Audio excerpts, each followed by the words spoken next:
చెవిలో గులుబు అనేది ఎక్కువగా పేరుకున్నప్పుడు దాన్ని తక్కువ సమయంలో పూర్తిగా క్లీన్ చేసుకోవటానికి హైడ్రోజన్ పెరాక్సైడ్ అనేది మెడికల్ స్టోర్లో అమ్ముతుంటారు, మందుల షాపుల్లో. దాన్ని కొని తెచ్చుకుని మనం ఇట్లా సైడ్కి తిరిగి పడుకున్నప్పుడు ఈ చెవిలో హైడ్రోజన్ పెరాక్సైడ్ అంత వేసేస్తే చాలన్నమాట.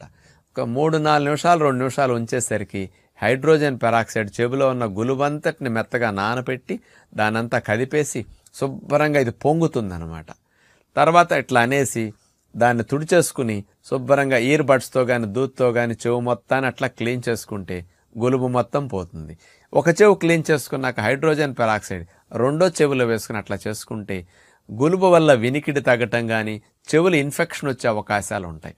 అందుకని అప్పుడప్పుడన్నా నెలకు 2-3 సార్లన్నా హైడ్రోజన్ పెరాక్సైడ్తో చెవులు వేసి క్లీన్ చేసుకుంటే చెవులకి ఇన్ఫెక్షన్ రాకుండా దురదలు రాకుండా హాయిగా ఉంటుందన్నమాట.